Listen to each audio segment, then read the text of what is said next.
as there's only going to be 2 subjects that are going to be performing the different sequences of sequential muscle recruitment, the rest of the class is going to participate and help collect the data in different ways. We're going to have one of these roles assigned per thrower, so there's a female thrower and a male thrower. We're going to have time stoppers for both throwers. Their role is to start recording on a stopwatch, preferably your iPhone, as the ball leaves the subject as they're launching it, and then stop that recording once the ball hits the ground. That's meant to measure the total air time of the throw. Then each thrower is also going to have a ball collector. The goal for that person is simply to go wherever that ball is going to land. And then they're going to stop themselves wherever that ball landed. So not where it's going to roll after it makes contact with the ground, just where it landed initially, in the same fashion that somebody would for a throwing event in track and field. The rangefinder is going to come in. There's going to be preferably just one person doing this, and it's going to be standing between the 2 throwers, and then is going to pair this to 0, sort of keeping a straight line, and advance with this until they reached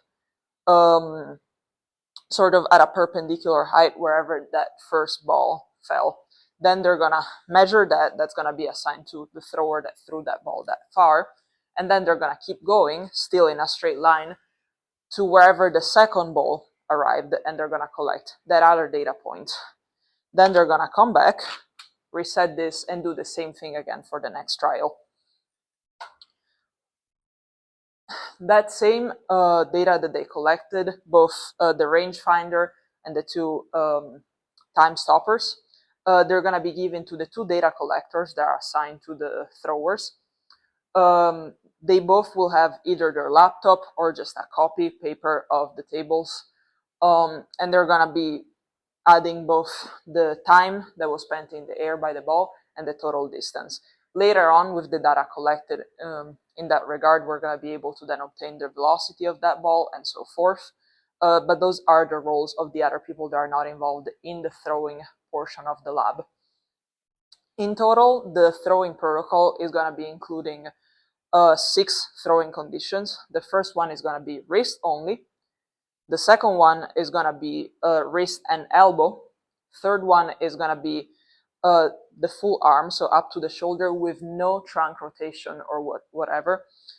So the person is going to have to make sure to keep a stabilized trunk and not do any rotation of those sort, because that's going to be the 4th condition. So the 4th condition includes a full arm throw accompanied by the trunk rotation. The 5th condition is going to include a step, so very much like a pitching technique, where the person is going to take a step with their opposite leg to the dominant hand to help them do the full motion. And then the last position is going to be that same sequencing of events preceded by a crow hop, which is basically just a 3-step sequence that it's meant to increase the amount of time that you have to then accelerate your arm.